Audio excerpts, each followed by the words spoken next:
નમસ્કાર મિત્રો, વિડીયોમાં તમારું સ્વાગત છે। જી હા મિત્રો, અત્યારે હાલના મોટા અને મહત્વના સમાચાર સામે આવી રહ્યા છે। તો મિત્રો, સમાચારમાં વાત કરીએ તો જામનગરના સચાણા ગામમાં જબરું ધીંગાણું, એકનું મોત ને 9 ઈજાગ્રસ્ત। જામનગર તાલુકાના સચાણા ગામમાં 2026ના પ્રારંભે જ એક માછીમાર આધેડની લોથ ઢળતા સનસનાટી મચી ગઈ છે। માછીમાર ઝાડના પૈસાની લેતી દેતી મામલે માથાકૂટ થયા બાદ સચાણાના 10 સભ્યો પર હુમલો કરાયો હતો, જેને લઈ તંગદિલી સર્જાઈ હતી અને ઇજાગ્રસ્તોને સારવાર અર્થે ખસેડાયા હતા, જેમાં એક વ્યક્તિનું મોત થતા બનાવ હત્યામાં પલટાયો હતો, જ્યારે અન્ય 9 ઇજાગ્રસ્ત થતા તેને સારવાર અર્થે ખસેડાયા છે।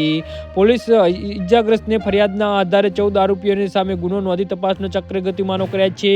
આ પ્રકરણમાં સંડોવાયેલા 7 આરોપીઓને પોલીસે રાઉન્ડ અપ કર્યા છે, જ્યારે એક આરોપીને સારવાર હેઠળ છે અને અન્ય 6 શખ્સોએ પોલીસ દ્વારા શોધખોળ હાથ ધરવામાં આવી છે। જામનગર જિલ્લામાં સનસનાટી મચાવતી આ ઘટનાની વિગતો એવી છે કે જામનગર તાલુકાના સચાણા ગામમાં રહેતા ખેતી અને માછીમાર કરતા સાથે જોડાયેલા હાજી બચુભાઈ કકલ અને અકબર દાઉદ બુચડ પાસે માછીમારીની ઝાડ ખરીદી હતી, જેના 5 લાખ રૂપિયા આપવાના હતા, જેમાંથી 4 લાખ રૂપિયા આપી દીધા હતા અને બાકીની રકમ 1 જાન્યુઆરીના રોજ આપવાનું નક્કી કરાયું હતું। જો કે આ દરમિયાન અકબર દાઉદ બુચડને રૂપિયા 31 તારીખે જોતા હોવાથી ડખો થયો હતો, જે બાબતનો ખાર રાખીને આરોપી ગઈકાલે સાંજે તેના અન્ય સાગરીતોના ટોળા સાથે ઘસી આવ્યા હતા, જ્યાં મોટા પાયે બબાલ થતા તમામ આરોપીઓને હાજી બચુ કકલ અને તેના પરિવારના 3 મહિલા સહિતના અન્ય સભ્યો પર હુમલો કરી દેતા અફરાતફરી મચી ગઈ હતી।